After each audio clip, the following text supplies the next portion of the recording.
Up here, Here Shera. Here we are. Yay, yay.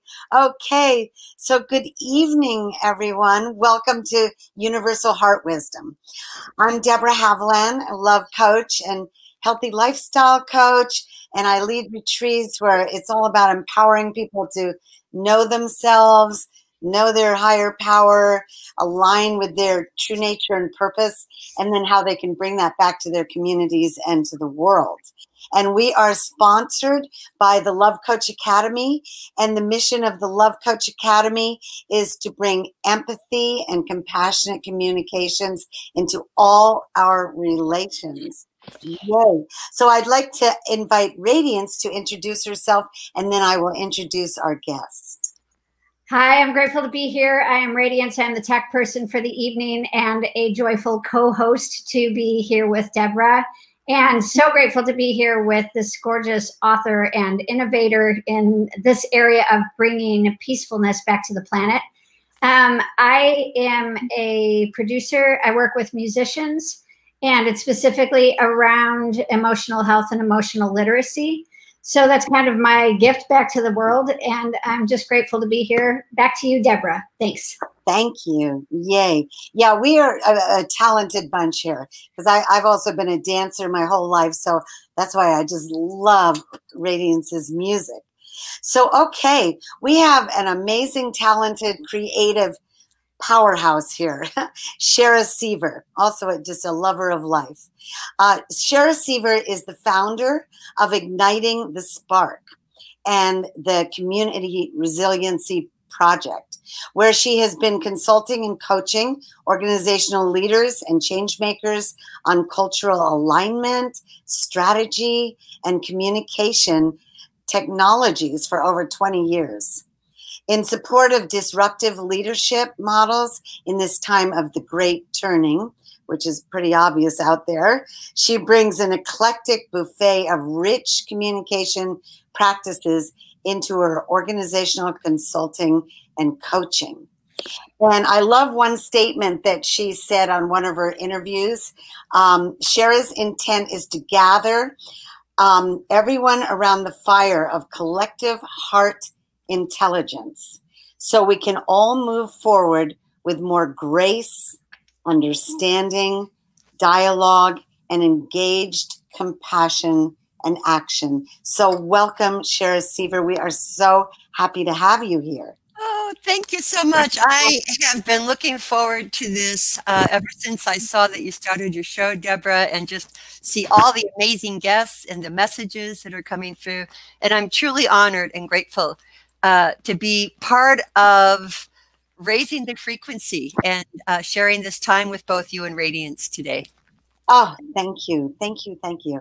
Well, you know, to start, because I just know you've had a rich fabric of life, I would love for you to talk about how you got into this work.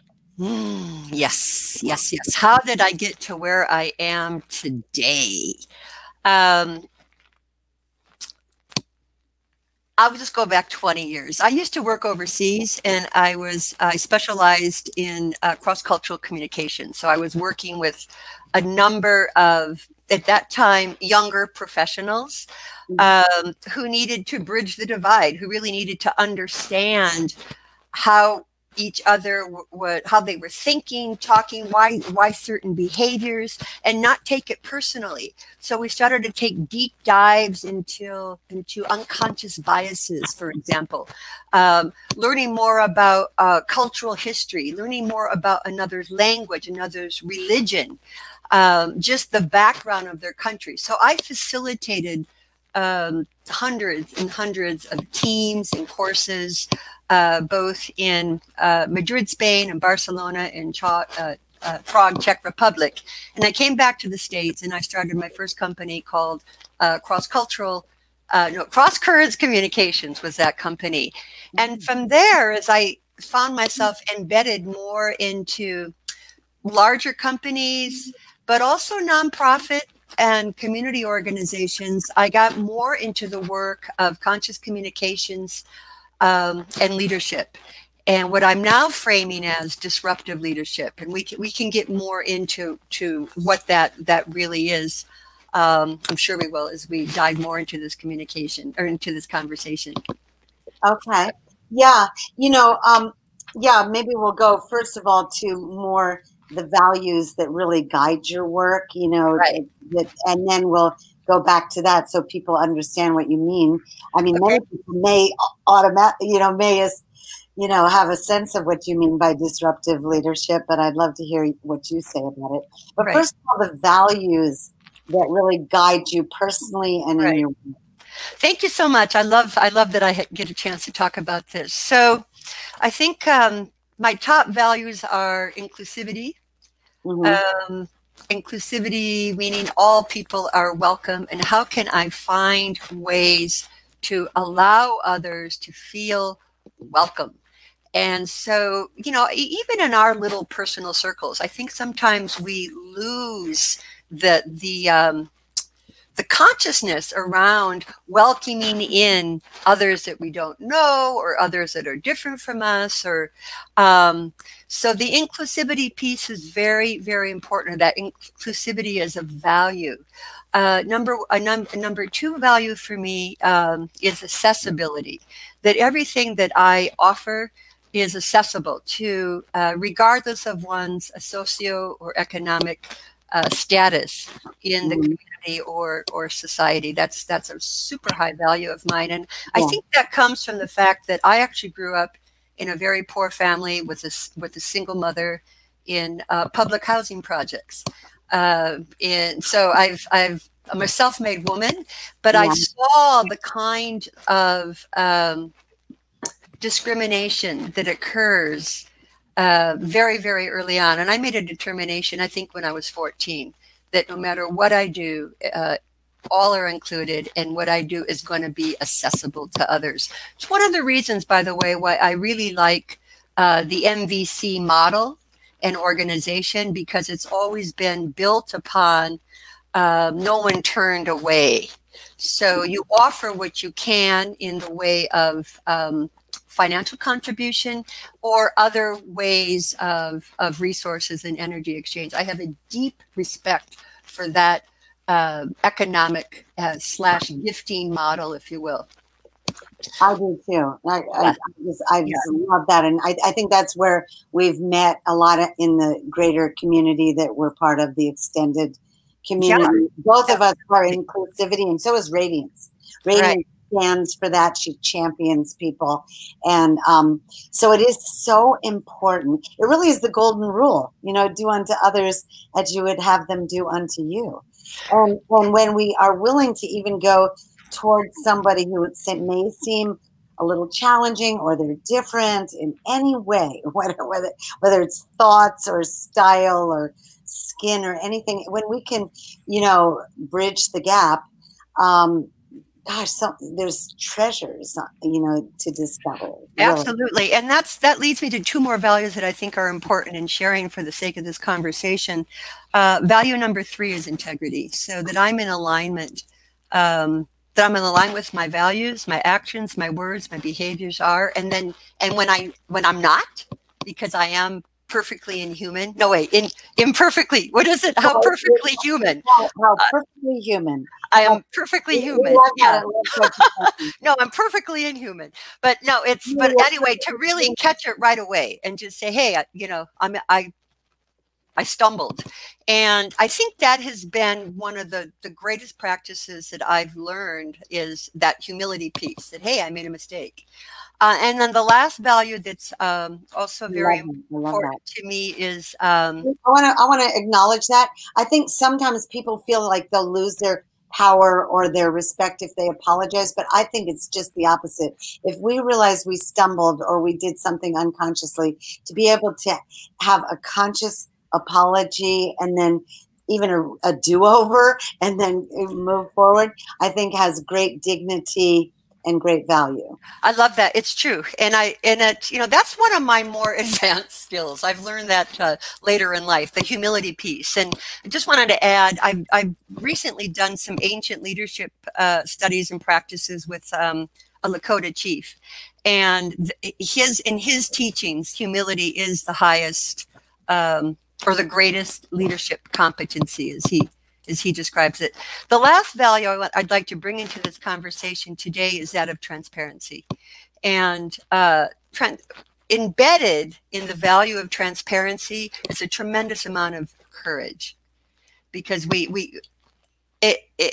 sometimes to create a stronger connection, a stronger understanding, to allow vulnerability to offer the richness that it does, we need to be transparent. I'm feeling this. When you did this, I experienced this. Or just a simple question, why did you do this? Transparency about what's going on for us, how we're feeling.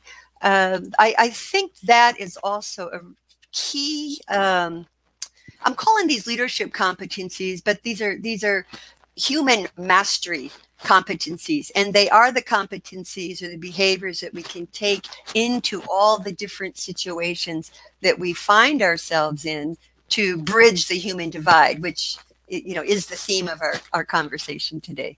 It is. It really is. And so I just want to really, acknowledge what you just said, because to be able to be curious about who am I with, besides myself, who am I with here in relations? And then what are they feeling and what are their needs? And Marshall Rosenberg's great work, and then Scott has carried that on, and we have all done it in our own ways. We've done it, Radiance, myself. So we've been really learning. And it's also to even be, as you said, a wordsmith. So being aware of the words we choose, we can avoid triggering words, and we can find uniting words. I really love that. Yeah. I think, I've done work with Scott in the past, in the various incarnations of the Love Coach Academy. And I learned quite a bit of, in the work about just conscious, or he reinforced that work, just conscious choice of language and the power of language. Language has the power of manifestation. It has the power of connection. It has the power to heal. So, it's a way that we express our humanity from our heart when we can consciously choose the language and the intent behind what it is we're saying, sharing, expressing, or asking. Yes, words really do matter. They carry a message. Sometimes people will go, "Oh, words don't matter." We'll just. Somebody said that to me the other day. I think each word can either open a door or dull it or shut it out or be a distraction. So again, choosing the words. I also want to say, you mentioned being transparent, and like Brene Brown's work, really saying leaders can be vulnerable when leaders are honest and accountable and can be vulnerable, and it's endearing. I mean, like there's somebody out there, I won't say names, but who's really being labeled almost the king of empathy, and it's really nice when we, when we are just really being humble and real. I'd love to meet the king of empathy. Yeah. I'm really happy that you mentioned Brene Brown, because she also does quite a bit of work cross-culturally and also in leadership. And most of us are probably familiar with one of her earlier books, Dare to Lead, where she does make it okay for, high-level corporate leaders to be vulnerable. Why? Because when we can show our humanity and our invulnerability, that's where we can start to build a culture of trust. And when we have trust in very complex organizational structures, these aren't intimate relationships, but when you have the culture of trust operating in your organization or your nonprofit, what can be created and what can be done is, the studies show, are just exponential when you're leading from trust. Yeah, I think it brings in more accountability, actually. Radiance. Yeah, I was thinking about how with language, it can also be nonverbal communication.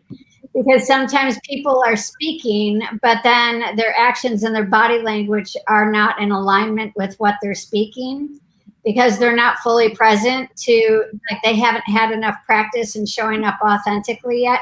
So they'll say, I absolutely agree with what you're saying. Wow, that is so fabulous. Right. Right. So all of that coming into alignment, I wrote down everything that you were saying and just kind of placed it there for people to drop in with. Angela, as you saw, I'll read that one more time. Definitely transparency, huge, bridge the human divide. Thank you. So that's fabulous. So thank you. Oh my gosh. So I know that you've been developing a whole leadership program. I have. Yeah. And I heard you mention the 4 pillars of leadership. Can you talk about those? Yeah, I'd love to. This is fabulous. Thank you so much. First of all, I just want to back up about the body language. Because it fits right in. So the leadership program is called the 4 Pillars of Leadership, and it's a template that I'm actually designing online. It's a certificate program, again, for organizations primarily. But my first pillar is that of deliberate practice and deliberate and personal mastery. And that includes, Radiance, what you just said about the consciousness around our nonverbal communication, which is 60%. So how I go ahead, one of the processes for becoming aware of your nonverbal communication is to develop a daily practice, whatever it is. I don't dictate what the practice needs to be, but a presencing practice, a mind-body spirit integration practice. Studies has also shown that when we somatically, when we are present in our bodies, that our nonverbal communication will be integrated and aligned with our verbal communication. Why? Simply because our left and right hemispheres are balanced as a result of that presencing practice. So, yeah, I love that. So, I actually think we're not telling anybody else what to do, but we can be facilitators to help them find what really resonates and rings a bell and does work. And so maybe we could just mention some daily practices, like ones that you love. I might mention some give people other ideas. Okay, I'd love to. First of all, I want to again acknowledge Love Coach Academy in some of the foundational courses that I know are being offered. And again, just in conscious communication and nonviolent communication, it's always emphasized that pause. And pausing is actually a practice. Just taking a moment to absorb your surroundings, what you've just heard somebody say, tap into how you are feeling, right? That's so, so important. Acknowledge all that. Allow those feelings to run through the body so that you're not reacting from an emotional space. So the pause piece is very important. How do we learn to pause? The way I've learned to pause is through years and years and years of Vipassana practice, silent meditation.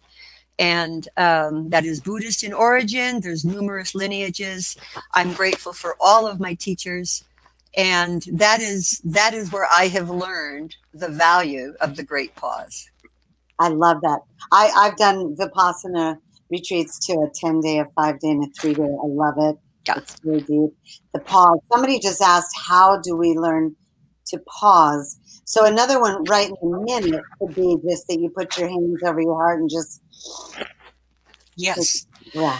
And again, in these times of the great turning, I'm so glad it's really important. I got this from Carolyn Casey, one of my favorite, tricksters and astrologers who I've been aligned with for several decades, but she calls it the magic backpack. For what are the tools?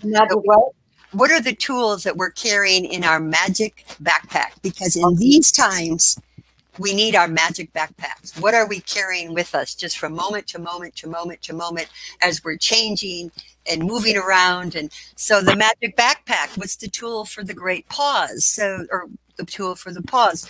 Just the hand on the heart, just like you said, Deborah.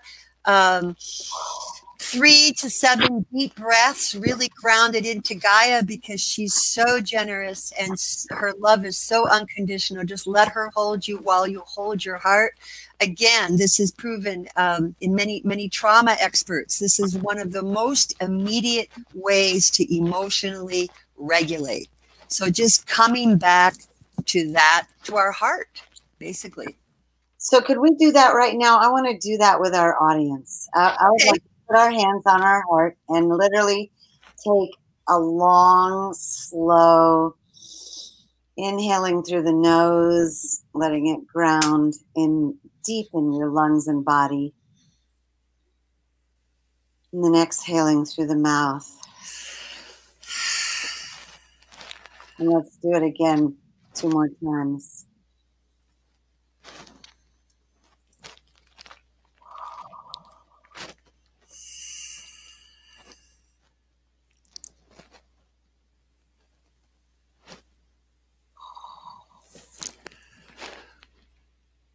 Oh my gosh, it feels so good. It's like that is beautiful. Yeah. When people I've sometimes coached people who are exploring stopping smoking and bringing them into this, and how luscious oxygen is, to feel it going down like ice cream almost. It's like, it's just refreshing. It sends the oxygen to our brain. It sends it everywhere, and trusting that we can stop and the next guidance will come in. Yeah.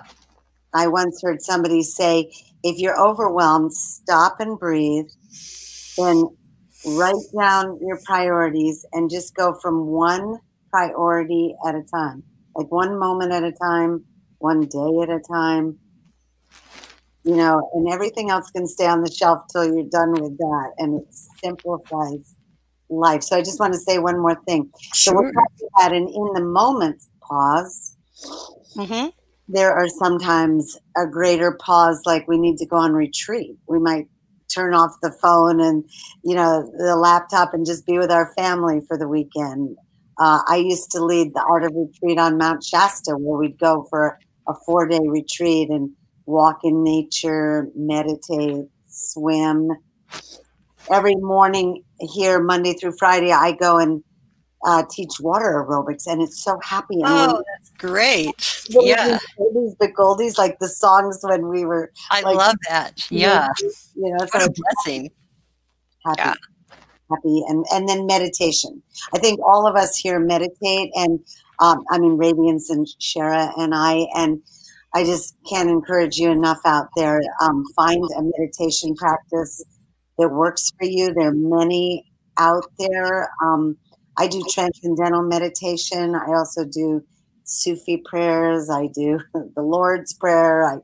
But meditating, going deep and quiet and still for half an hour to start the day, and then at the end of the workday, so that you're refreshed to be with yourself and nature or with your family. Quality of life. We are the artists of our day. That's beautiful. Yeah. And it's really just find that connection with source. Yes. That's whatever it is. So a walk in nature works for a lot of people. And I encourage that as well. But the question was, how do we pause?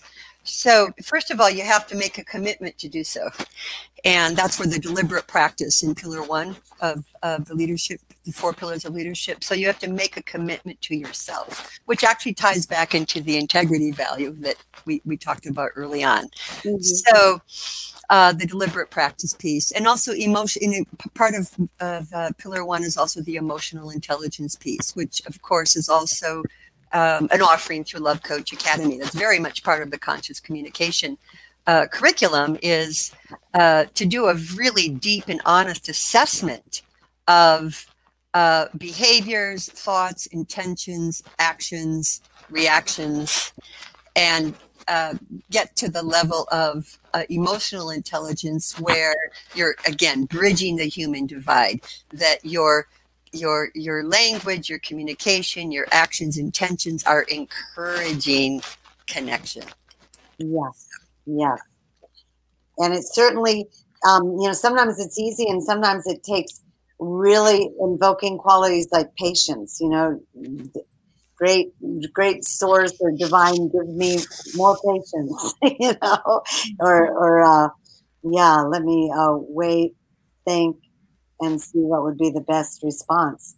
So you're talking about emotional intelligence, somatics, and like left and right brain work. How do you do that? Well, I just explained, just, you know, these are, we're kind of in the, is that a question, It Radiance? is. Yeah, Yeah, go for it. Go for a comment.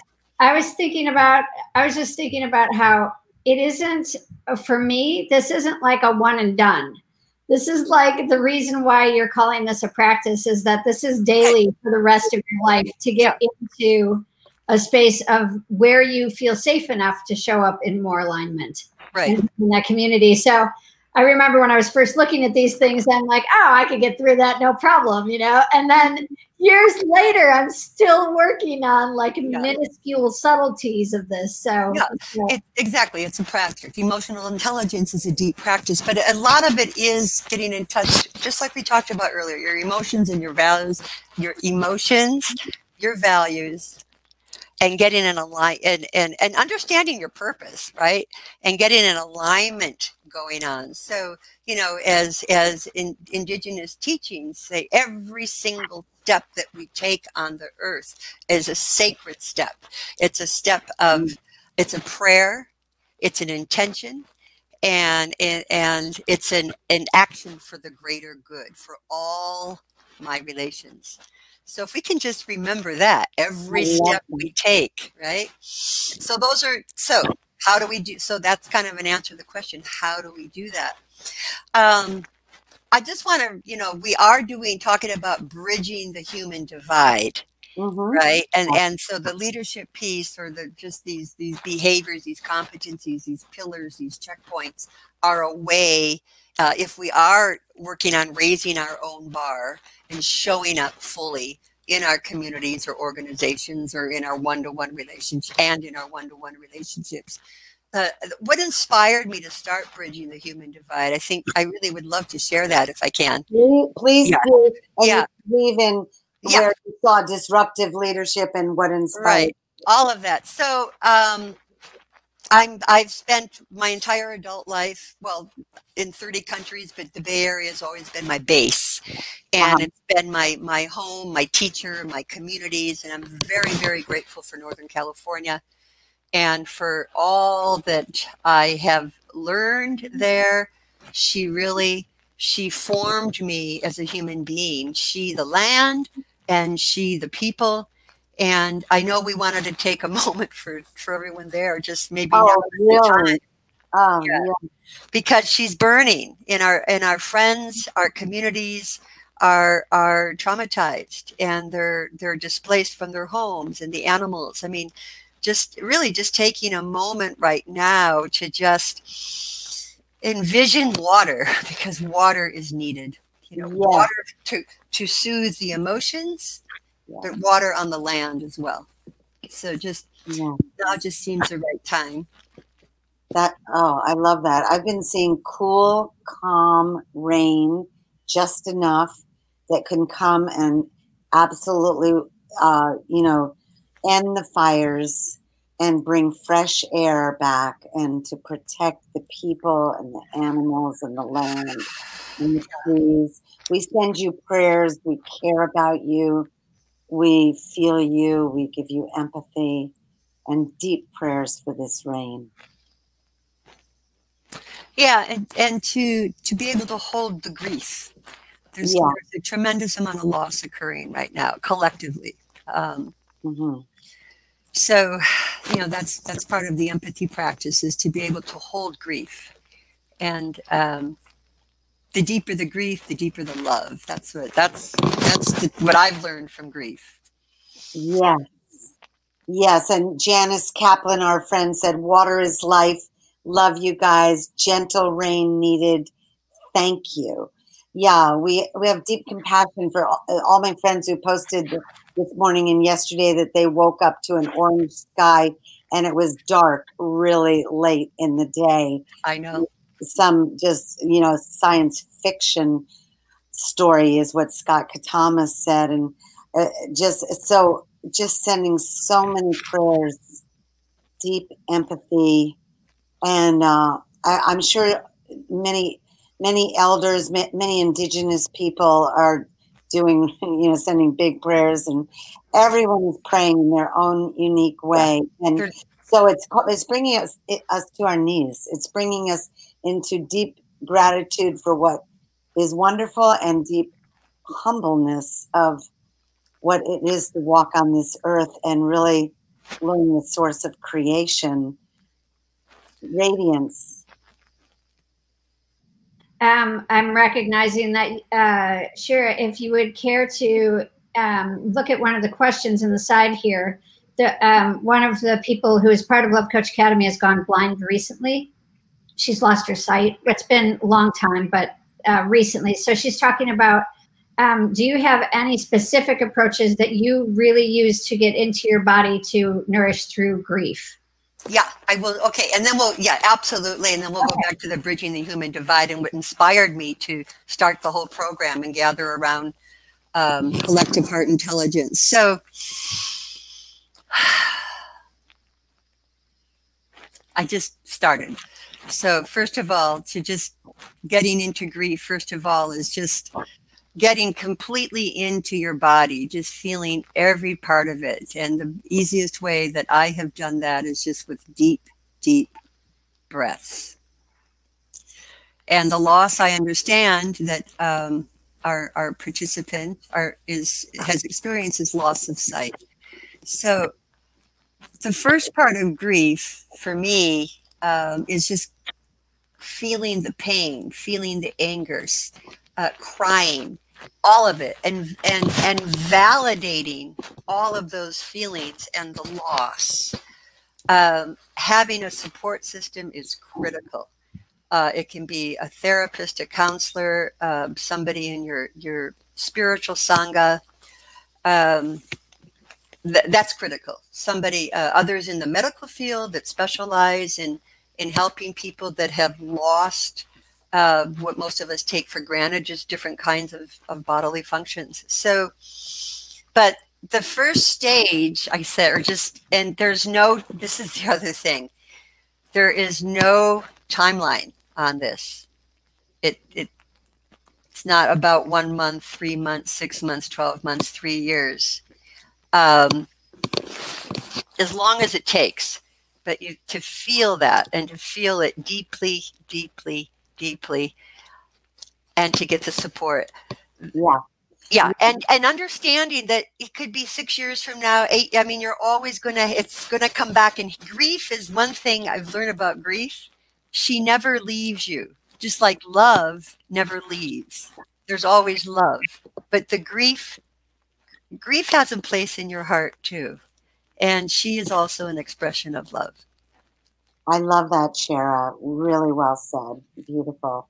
Beautiful. Yeah. And I do want to reassure Candace that I am deeply committed to working with her with this grief and this being with it and the express release and the empathy and the compassion and everything that needs to happen with these waves of grief, and then also the courage to build that support system, which is so. We have been talking Radiance Talks with her, and we are here for you, Candace, and we love you very, very deeply.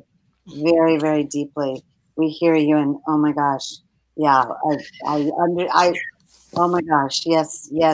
Thank you for speaking up for yourself. Absolutely. And just like that, reaching out. There's tremendous support systems out there. They are available. I would say further down the timeline, and it's not linear, but further down the timeline. I happen to work in online learning, and the technologies that are available right now for those that have lost sight or hearing or have other challenges are incredible. So there is an opportunity when you're ready, and again, there's no timeline, to learn some things completely new, and to build and develop new communities globally. So I just, just knowing that that's out there, that there's a tremendous amount of support available. But right now, grieving and just allowing the grief and the pain, and also knowing that it won't be there forever. But just allowing it right now, it's a deep transformation. It's a rite of passage. It's a tremendous loss. Yeah. And also that I mean, not to bypass it, definitely to honor. It's a tremendous loss. It's a rite of passage.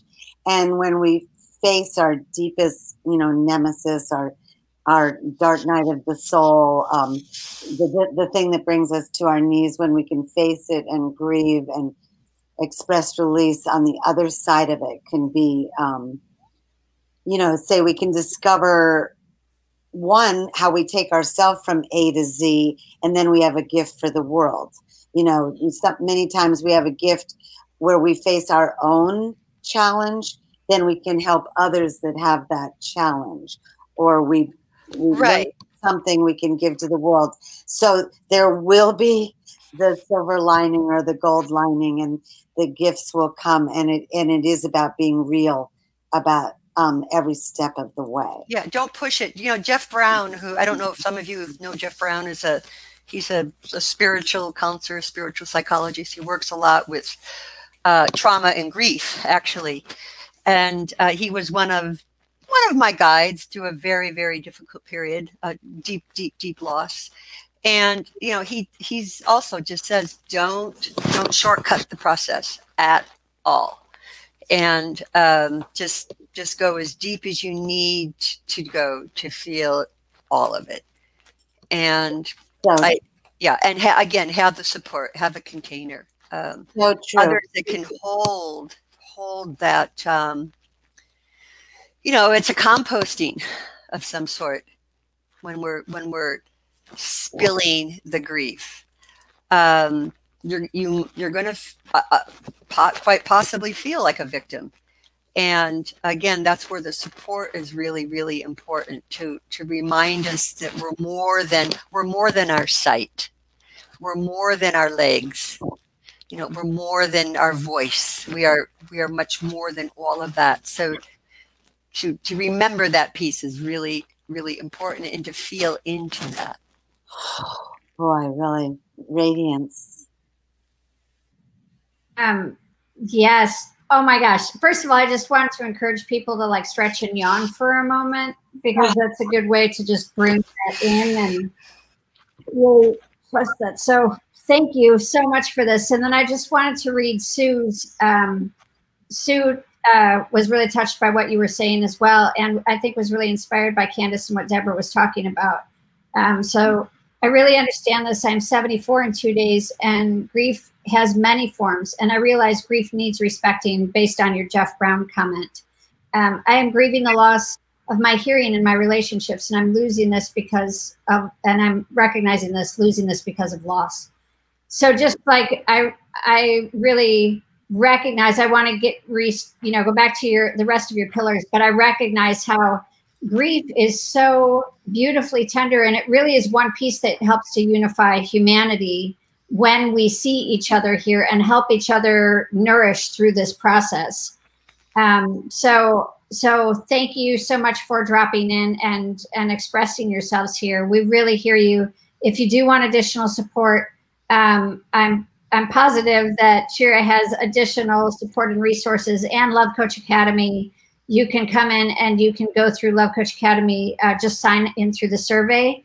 And we do have love coaches available to help you through the process. So either one, but we're just grateful to have you here on the show. So yeah, this is fabulous. I mean, I didn't know it was going to go in this direction, but it's important that it is, because if we go back to bridging the human divide, and I'm going to go back to the pillars if we have time, because they're all related. But first of all, there's a collective grief occurring as well.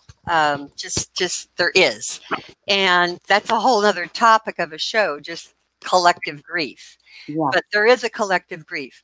Understanding that there's a collective grief, just watching the sixth mass extinction, if you're following from that system, watching lack of transparency, watching values, just things that we were used to and accustomed to, right? We actually got a little bit too comfortable. So there is a collective grief occurring. Aging, there's a huge amount of grief that we, as we age, are feeling. And there's two things associated with that. One is, number one, it's something that we hide. There's still this huge amount of shame in our culture to hide aging. And again, that's a whole nother topic, but to allow people to grieve that they're aging is really, really important. And why are we grieving when we age? Because we're experiencing a sense of not belonging. We're experiencing a sense of not being valued. We're experiencing a sense of not being included. We're experiencing others' unconscious biases about appearance, and that aging is something to be avoided. I'm going to tie this in right now to bridging the human divide. So, but we can hold on to that for a moment. I want to acknowledge our guest, our participant, who also said, "I'm grieving aging. I'm experiencing that as well." But yeah,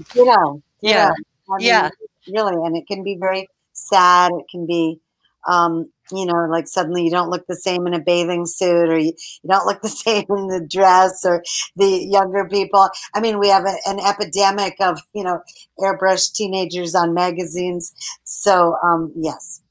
And I think it's, again, this is another topic for another show. It's very gender biased as well. So back to bridging the human divide, though. So why I started the program to gather around the fire of the collective heart intelligence. Fire is transformative.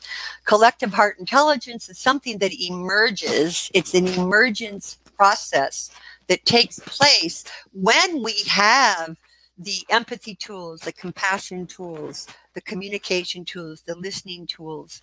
When we come in with the heart of humanity and gather this collective intelligence emerges. A collective intelligence is an intelligence that comes from the universal heart, which is what your show is all about, Deborah. But it's also that universal heart where a tremendous amount of creativity and potential solutions can emerge. Solutions that, again, go back to the values we discussed earlier: inclusivity, accessibility, integrity, transparency, and of course, love and care. So bridging the human divide, I'm in an area now which is much, much different from Northern California.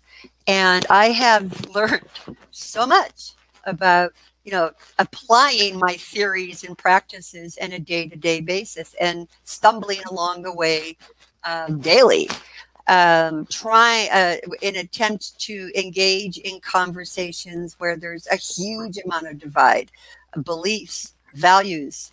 And so the practice is understanding that a person is not their belief system. It's not who they are. So again, using the language, using the somatic practices, using the coming back to self, right, to even start a conversation. Mm-hmm.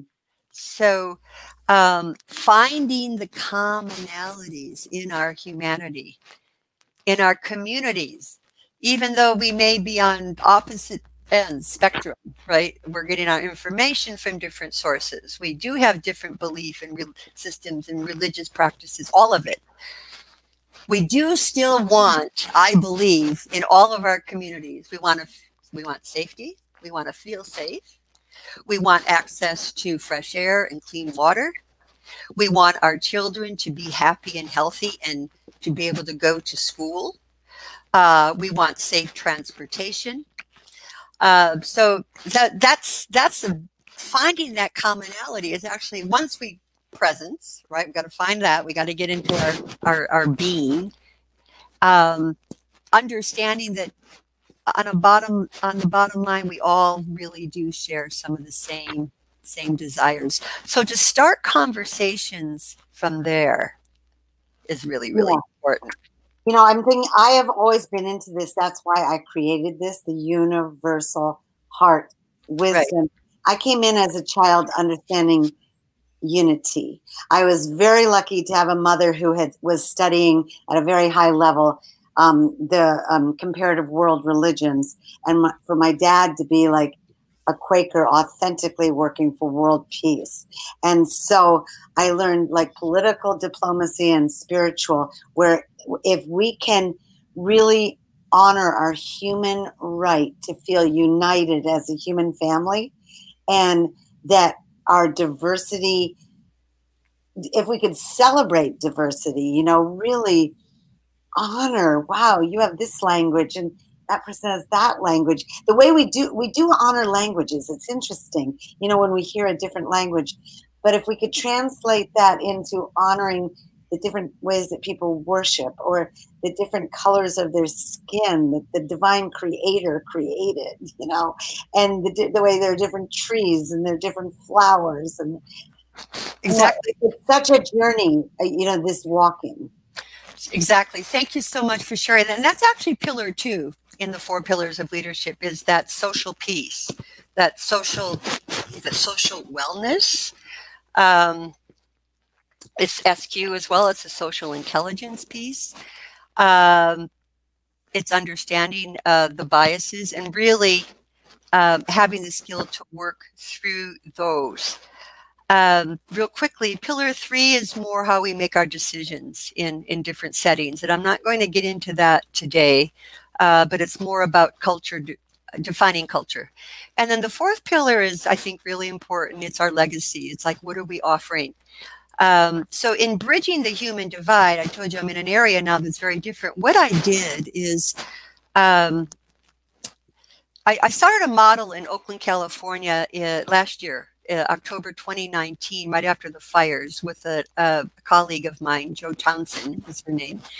And it was how can we in our communities create resiliency? And we have 6 points, 6 elements to our community resiliency piece. I can go through them really quickly. One of them is environment, our environment, you know, just sacred activism. Simple movements like banning single-use plastic, for example. Community gardens is a huge piece of that. So food sovereignty, youth leadership, another huge piece. So giving our youth a voice in town halls, in decision making.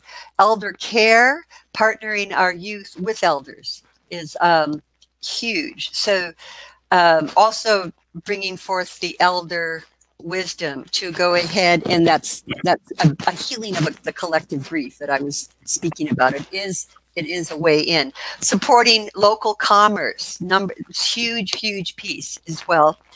And then having our emergency response plans in place. So we set up a pilot in Oakland, California. And Oakland was a fabulous place because it is a very community-oriented city with, you know, strong communities and strong neighborhoods. And then I brought that same model to a rural area where I'm at now in northern Arizona, because I thought, okay, this is maybe one way I can bridge the divide. I'm new here. My belief system is different. My cultural influence is different, definitely. And so the community garden piece got the most traction.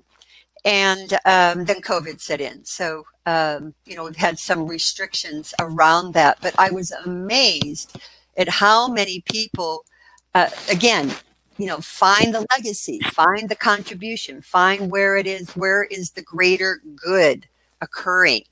And that's a huge way of bridging the divide. Another person actually went in a condominium or apartment complex and just went from door to door to door and started collecting compost. It's like, I'll take your food scraps, you know, and they go, oh, okay. So everyone's like, okay. And within a couple of months, this is in a different area, not here, but there's a community garden happening everybody was very, very different. But then we're starting where we see that we have these common basic needs. And what happens from that is that we start to feed our communities. I love It's so important. And then we can establish what are that pillar 3, what are our decision-making processes. So what else have I learned about bridging? Well, maybe you want to say something. There's a few more things I want to share about bridging the divide. Okay.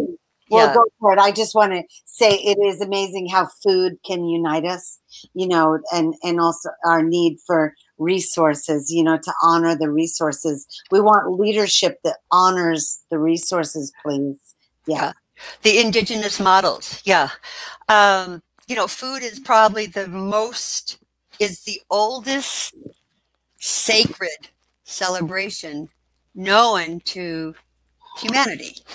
Because it comes from the earth, but gathering around the table, around alchemy, because celebration of food is an alchemy from the earth, from the sun, on the fire, for example. Again, irony. I just want to say, I just thought this irony that if we were being totally balanced and totally in harmony with nature, then we would be gathering around the sacred fire and sharing food and story and dance and music. And because there's been so much imbalance and, you know, industrialism that goes out, and then climate change, now they're just these rampant wildfires. It's really paradox and great irony right now. Yeah, and so we can gather around without a fire. We can put a crystal in the center of our circle, for example, which also represents, you know, the transformative powers of fire. But the point being to gather and to really start at our community level.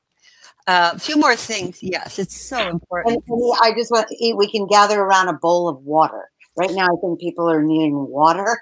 Also, yeah, whatever works. Some people have drama around just the word fire right now, so we honor you. Right. Gather around a bowl of water. And that is very specific to some regions of the country and world right now. So I guess a lot of our listeners probably are experiencing the trauma right now of these rampant fires.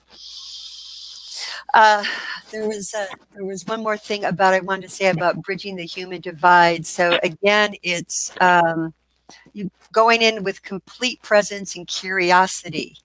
And another thing I want to say that you can't bridge a divide if others don't want to.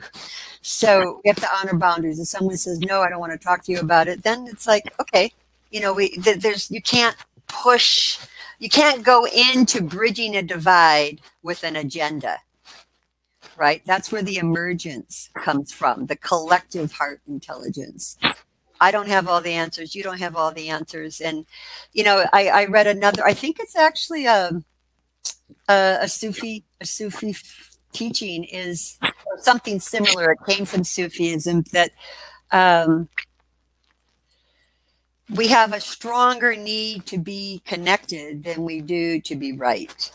Oh, really? Right. Like So my Sufi teacher said, bow down to the ground and go through the smallest door, you know, into your greater consciousness. You know, it's like it doesn't come from arrogance. It comes from deep humbleness that we become a great servant of the people. So could I just offer a few tips? It's just because we got about, looks like 5 minutes left. Is it okay with you if I just, I just want to, I just want to offer a challenge to listeners right now. And, one would be to just, let's start at the personal level, some of your personal relationships. And where have you closed a door? Or meaning, where have you closed your heart off to someone and just called it, that's a boundary. And maybe go a little bit deeper and find out what is the real reason for closing your heart to that person. And are you willing to bridge that divide? You determine if it's right for you. But I just want to bring that on as a challenge. Is there a smaller group of people that you could reach out to if there's something that you'd like to be offering in your community?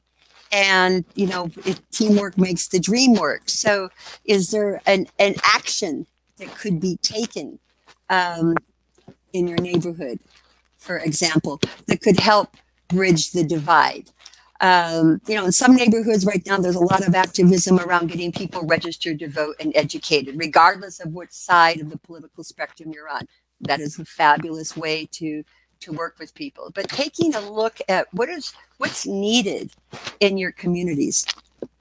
And I think also, you know, in our everyday, be asking yourself, you know, how can I become a better version of me?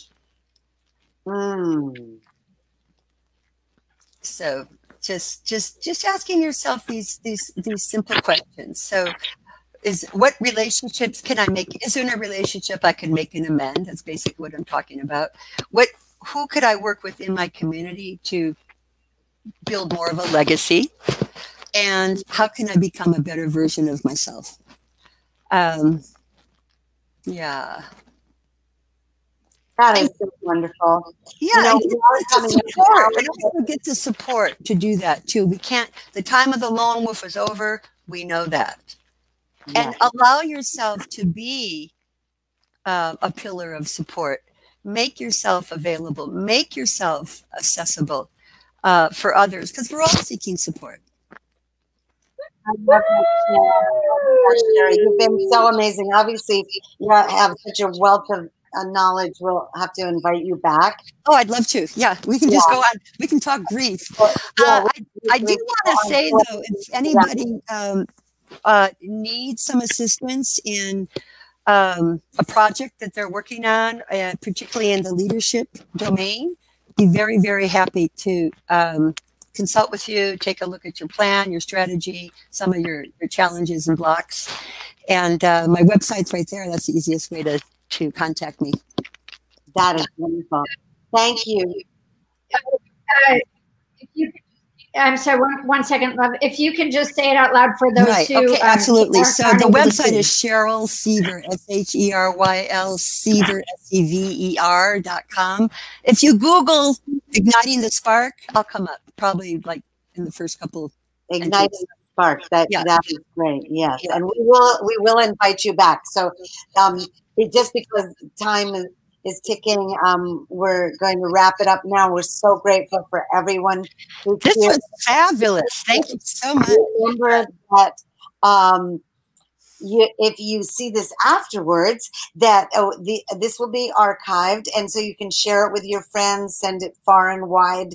There's a lot of wisdom in this show, so please share it to your friends, tag people. We love spreading it out there. And I want to say that we will invite Shera back, definitely. Yay! And this has been just rich and deep and wonderful and to the point right now as we go towards elections and where we're all choosing what kind of leadership we want. And I want to announce that we are also going to have next week, we are having Nita Little will be with us. She has been here before, and she is going to talk about somatic awareness of presence and how our being present in our body allows us to be allows us to explore more compassionate communications and empathy and honoring another person's body and their need to be present in their body, and a huge conversation around that, our physicality, our perceptual positions and perception, and just, I can't say enough about it. But anyway, she's an amazing dancer who was one of the primary, or with a team of people developing contact improvisation long time ago, and has taken it around the world and is really exploring relational intelligence. So again, thank you, Shera, for being here. And we Yeah. And we want to acknowledge Scott Katamas and the Love Coach Academy and also our work. So obviously all of us are coaches. We work with people. You can find us. You can find me on my Facebook page under my name. You can find Radiance under Radiance Tyler or at her website, and Shera Sever here. So thank you. We love you. We're praying for you, and you know, we are all one human family. Yes, we are. Yeah. So thank you for being here. Thank you. So fabulous show, Deborah and Radiance. Thank you so much. Yes. Blessings, everybody. Have a great night, and we'll see you around. Okay. Thank you. Thank you. Thank you.